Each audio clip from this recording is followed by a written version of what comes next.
Students, तो इस lesson में हम लोग पढ़ने जा रहे हैं mechanism of electrophilic substitution reaction. पिछले लेसन में हम लोगों ने various type of electrophilic substitution reactions के बारे में पढ़ा था। इस लेसन में हम उनकी मैकेनिज्म को पढ़ने जा रहे हैं। तो सबसे पहली बात कि ये 3 स्टेप में प्रोसीड होती हैं, जिसमें फर्स्ट स्टेप है जनरेशन ऑफ इलेक्ट्रोफाइल। हम वहाँ देख रहे थे कि इलेक्ट्रोफाइल जनरेट हो रहे थे, जैसे NO2 positive, Cl positive.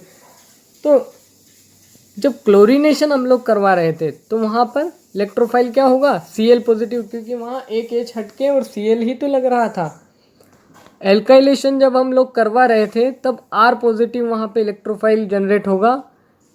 Acylation जब करवाएंगे तो RCO positive acylium ion generate होगा। यहाँ पर हम लोग AlCl3 का यूज़ कर रहे थे, जो कि लुईस एसिड होता है। ये किस चीज़ में हमारी हेल्प कर रहा था, इलेक्ट्रोफाइल के जनरेशन में, जो हम वहाँ पर देख नहीं पा रहे थे। पर यहाँ हम मैकेनिज्म की बात करने जा रहे हैं, तो यहाँ हम उसे डिटेल में पढ़ने वाले हैं।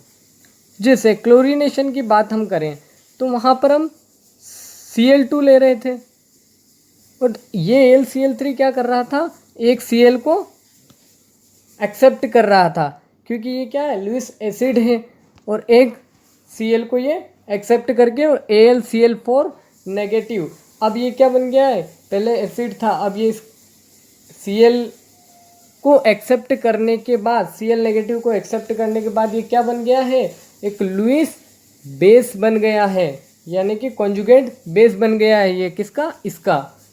और यहाँ पर क्या बचा, Cl पॉजिटिव। तो ये क्लोरीनियम आयन जनरेट हो गया, जो कि एक इलेक्ट्रोफाइल है। वैसे ही एल्किल हैलाइड में ये AlCl3 फिर इस Cl को एक्सेप्ट करेगा, फिर यहाँ पे CH3 पॉजिटिव, जो एक इलेक्ट्रोफाइल है, ये जनरेट हो जाएगा। अब असाइलेशन में एसिटिल क्लोराइड को हमने यूज़ किया है, वहाँ पर भी ये AlCl3 हम लोग यूज़ कर रहे थे, तो ये फिर इस Cl को एक्सेप्ट कर लेगा और CH3CO पॉजिटिव या एसाइलियम आयन का फॉर्मेशन करेगा। मतलब यहाँ पर ये एसाइलियम आयन क्या होगा, इलेक्ट्रोफाइल होगा। बट नाइट्रेशन के केस में कुछ डिफरेंट है, क्योंकि यहाँ पर हम लोग क्या यूज़ कर रहे थे, नाइट्रेटिंग मिक्सचर, कंसनट्रेटेड HNO3 और कंसनट्रेटेड H2SO4 का मिक्सचर। तो यहाँ पर जो ये H2SO4 है, ये अपना एक H इस HNO3 को दे देगा, मतलब HNO3 एक H एक्सेप्ट कर लेगा H2SO4 से। तो क्या होगा, ये O पे एक और H हमने लगा दिया, ये लोन पेयर के थ्रू। तो यहाँ पर क्या हुआ कि ये ऑक्सीजन अब ट्रिपली बॉन्डेड हो गया, यानी कि यहाँ पर पॉजिटिव चार्ज आ गया, और ये HSO4 नेगेटिव, ये जो बचा हुआ पार्ट है यहाँ पे हमने निकाल दिया।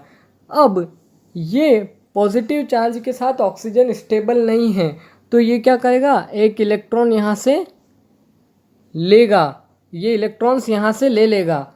और जैसा हम जानते भी हैं कि ऑक्सीजन नाइट्रोजन से ज़्यादा इलेक्ट्रोनेगेटिव है, और यहाँ पर पॉजिटिव चार्ज भी उसके पास है, तो ये इजीली इलेक्ट्रॉन्स को अट्रैक्ट कर लेगा और H2O का यहाँ पर फॉर्मेशन हो जाएगा। और बचा क्या यहाँ पर, NO2, यहाँ से इलेक्ट्रॉन इसने ले लिए हैं, तो इस N के ऊपर क्या हो जाएगा, पॉजिटिव चार्ज जनरेट हो जाएगा। क्लियर होता है। अब ये नाइट्रोजन दोनों ऑक्सीजन से डबली बॉन्डेड है, और नाइट्रोजन 3 ही बॉन्ड बनाता है, एक बॉन्ड ज़्यादा है, इसलिए पॉजिटिव चार्ज है।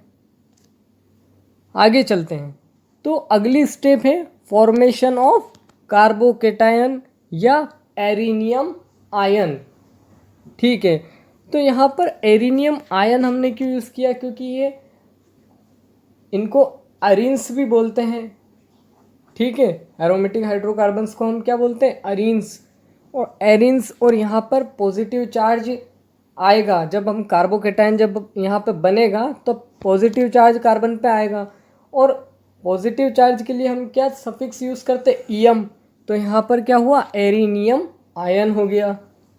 तो कैसे ये सब कुछ होने वाला है, बिल्कुल ध्यान से देखिएगा। यहाँ पर ये बेंजीन है, मान लीजिए इस वाले डबल बॉन्ड ने इस इलेक्ट्रोफाइल के ऊपर अटैक किया, ठीक है। तो ये यहाँ पर इलेक्ट्रोफाइल अटैच्ड हो गया, और ये जो हाइड्रोजन है ये तो पहले से इसके पास था, यहाँ पर एक न्यू इलेक्ट्रोफाइल अटैच हो चुका है, और ये भी हाइड्रोजन हमने ओपन करके यहाँ पे लिख दिया। तो हुआ है क्या कि ये जो डबल बॉन्ड था ये इस वाले कार्बन पे शिफ्ट हुआ, ये डबल बॉन्ड के इलेक्ट्रॉन यहाँ शिफ्ट हुए, तभी तो इस इलेक्ट्रोफाइल ने इस कार्बन पर अटैक किया। तो यहाँ पे क्या होगा, पॉजिटिव चार्ज डेवलप हो जाएगा, तो ये पॉजिटिव चार्ज हमने लिख दिया।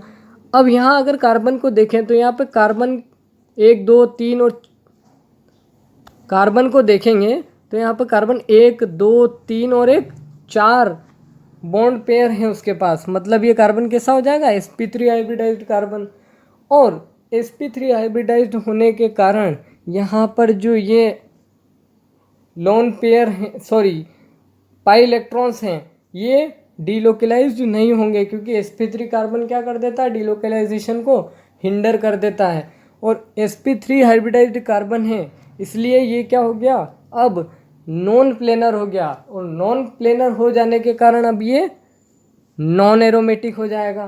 तो ये एक सिग्मा कॉम्प्लेक्स, या इसे एरिनियम आयन भी बोलते हैं, जो कि नॉन एरोमेटिक होता है।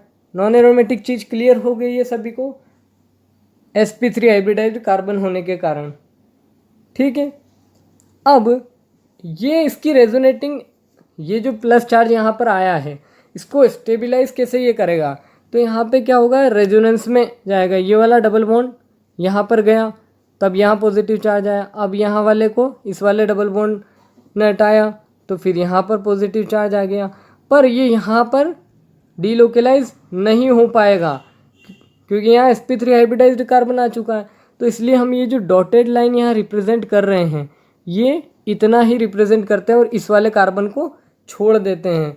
ये इसका रेजोनेंस हाइब्रिड स्ट्रक्चर है, मतलब कि ये ओनली ऑन 5 कार्बन पर ही डीलोकलाइज होगा। 6वें कार्बन पे जिस पे इलेक्ट्रोफाइल को हमने रिसेंटली अटैच्ड करवाया है वहाँ पर ये डीलोकलाइजेशन नहीं होगा। आगे बढ़ते हैं, तो अगली स्टेप है रिमूवल ऑफ प्रोटॉन। तो अब जो वो सिग्मा कॉम्प्लेक्स हमारा नॉन एरोमेटिक बन रहा था, कौन सा, ये वाला कॉम्प्लेक्स, तो इसमें से क्या होता है कि एक प्रोटॉन निकल जाता है। कौन से वाले कार्बन से, ध्यान रखना sp3 कार्बन एटम से ही निकलता है। ये हमारा sp3 कार्बन एटम है, यहाँ भी हाइड्रोजन है, यहाँ भी हाइड्रोजन है, यहाँ भी हाइड्रोजन है, यहाँ भी हाइड्रोजन है, बट हाइड्रोजन कहाँ से निकलेगा, इस sp3 हाइब्रिडाइज्ड कार्बन से। और कैसे निकलता है, जब AlCl4 नेगेटिव, जो कि AlCl3 के फॉर्म में क्या था, लुईस एसिड था, अब ये इसका कॉन्जुगेट बेस बन चुका है, मतलब लुईस बेस की तरह अब ये काम करने वाला है। किन में, हैलोजिनेशन में, अल्काइलेशन में और असाइलेशन में। जबकि नाइट्रेशन में HSO4 नेगेटिव लुईस बेस का काम करेगा। तो ये क्या करेंगे, एक H को इजीली एब्स्ट्रैक्ट कर लेंगे और AlCl3 और HCl में कन्वर्ट हो जाएंगे। और अब H निकल चुका है तो वापस से ये क्या होगा, एरोमेटिक कैरेक्टर को रिस्टोर कर लेगा। अब इस पूरी प्रोसेस को हम यहाँ समझते हैं। तो क्या हुआ, ये हमारा सिग्मा कॉम्प्लेक्स था जो कि नॉन एरोमेटिक था। AlCl4 ने इस H के ऊपर अटैक किया तो ये एक H इसने निकाल लिया, H पॉजिटिव के फॉर्म में गया है, ध्यान रखना, मतलब ये अपने इलेक्ट्रॉन यहाँ दे करके जाएगा। तो यहाँ पे फिर वापस से क्या होगा, ये पॉजिटिव चार्ज भी ख़त्म हो जाएगा और यहाँ से यहाँ के बीच में डबल बॉन्ड का फॉर्मेशन हो जाएगा। तो ये वापस एरोमेटिक हो गया है कि नहीं हो गया है, बिल्कुल हो गया है। और ये वही AlCl3 और HCl ये यहाँ पर बाहर हो जाएगा। वैसा नाइट्रेशन के केस में HSO4 नेगेटिव यहाँ पर अटैक करेगा तो अब ये क्या करेगा, H2SO4 का फॉर्मेशन कर लेगा और यहाँ फिर डबल बॉन्ड बन जाएगा। तो ओवरऑल ये मैकेनिज्म थी इलेक्ट्रोफिलिक सब्स्टिट्यूशन रिएक्शंस के लिए। जो कि हम काफ़ी अच्छी तरीके से समझ चुके हैं। तो नेक्स्ट लेसन में हम लोग पढ़ेंगे एडिशन रिएक्शंस के बारे में।